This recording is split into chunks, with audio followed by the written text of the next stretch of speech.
I'm 71 years old, and I need to tell you something I should have realized 35 years ago. My name is Margaret, and I chose my career over my children. Now they've chosen their lives over me, and I deserve it. I'm going to tell you something that might make you uncomfortable. For 35 years, I told myself I was doing the right thing, that I was being a strong woman, that I was showing my daughters they could have it all. I was wrong. You can't have it all.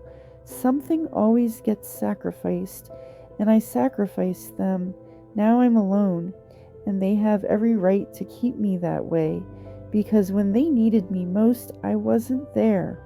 I was in a conference room. I was on a business trip. I was climbing a ladder that led to nothing. Let me take you back to 1982. I was 29 years old, regional sales manager at a pharmaceutical company, $45,000 a year. My daughter Rachel had just turned 3. I was pregnant with Lisa. My husband Tom said, "Maybe you should take it easy. The girls need you home." I said, "The girls need to see their mother succeed." I thought I was being a role model. I was being absent. In 1985, I was promoted again, $72,000 a year. I traveled 3 weeks out of every month.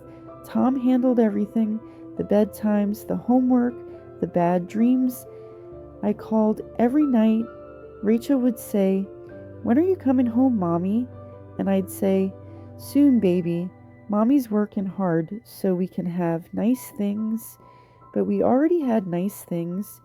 We had each other. They needed their mother. In 1988, Rachel was 9. She had a piano recital. Tom called me in San Francisco. "Rachel's recital is Thursday at 7. She keeps asking if you'll be there." I said, "Of course."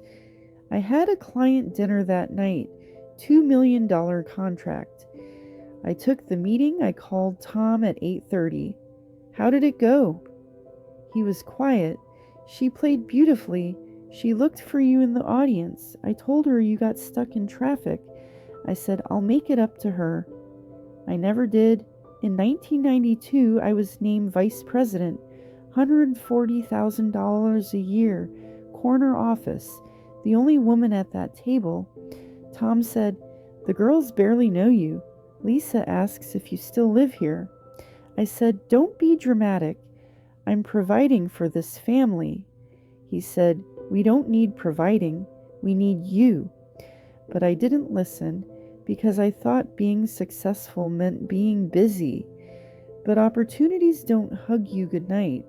I didn't know my daughter's favorite colors, their biggest fears, their dreams. In 1994, Rachel was 15. She started dating. I didn't know the boy's name. She got her first period. Tom handled it. Lisa was 12. She made the volleyball team. I missed every single game. One night, I came home at 10 p.m. Lisa was doing homework. Tom said she made all conference. They announced it Tuesday. I'd been in Dallas. I didn't even know there was a ceremony. In 1998, I became senior vice president, $210,000 a year, and my marriage was dying. Tom said, "I can't do this anymore. Be a single parent while you're married to your job." Rachel was 19, home from college. She'd heard us fighting. She said, "Mom, when was the last time you asked me about my life?" Really asked. I opened my mouth. Nothing came out. She said, "I got engaged." I stared at her. "What? When?" She said, 2 months ago. I told Dad. Tom and I separated in 1999, 23 years of marriage. Lisa chose to live with Tom. Rachel asked Tom to walk her down the aisle, just Tom, because he was the one who'd been there. He'd earned that walk. I hadn't. In 2003, I was named Chief Operating Officer, $380,000 a year, top of the ladder, and completely alone. Rachel lived in Seattle. They had a son, my grandson. I'd met him twice. Lisa was in Boston. We talked once a month. "How's school?" "Good." That was it. In 2008, I had a health scare. Breast cancer, stage 2. The doctor said, "You'll need help, someone to drive you to treatments." I called Rachel. I explained. She was quiet. "I'm sorry, Mom. That's really hard. Let me know how it goes." "No." "I'll come stay with you." "No, I'll be there."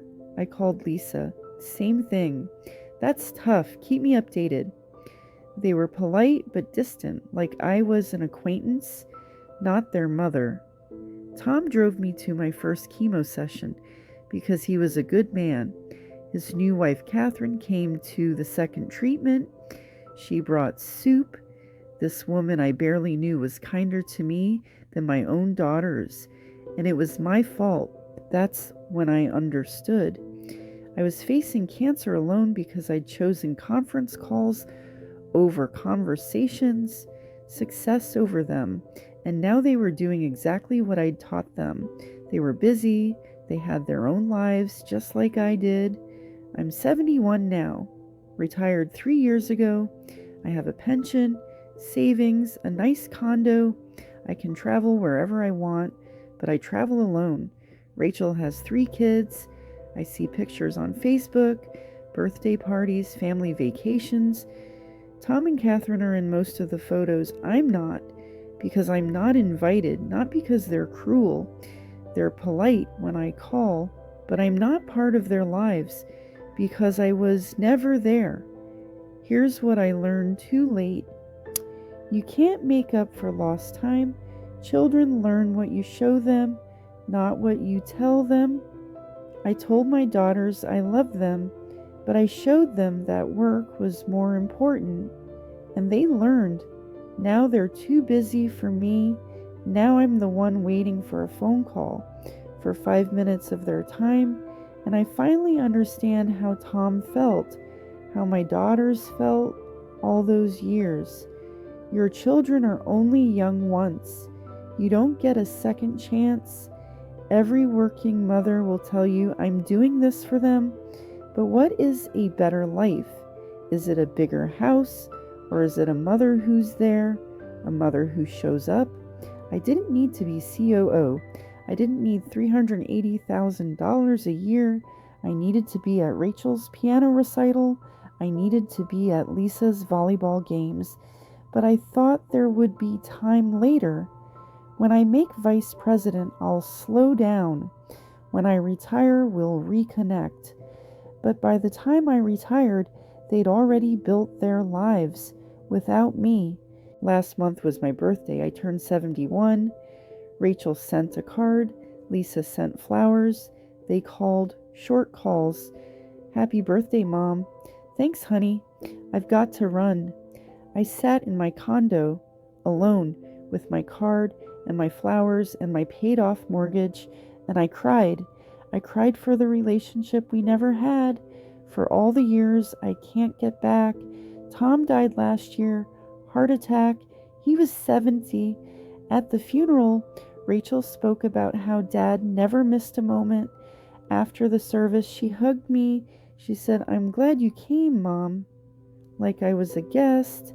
That's what I am to my daughters now. An obligation, someone they check on out of guilt, not love. And I earned that. If you're a working mother watching this, I need you to hear me. Your children will not remember how much money you made. They will remember whether or not you were there, if you came to their game, if you listened when they needed to talk, if you showed up. I'm not telling you to quit your job. I'm telling you to find balance. You will never lie on your deathbed wishing you'd worked more, but you absolutely will wish you'd been there more. Your company will replace you in 2 weeks, but your daughter's childhood won't wait. They grow up fast, and if you're not there for it, you miss it, all of it, and you can't get it back. Don't do what I did.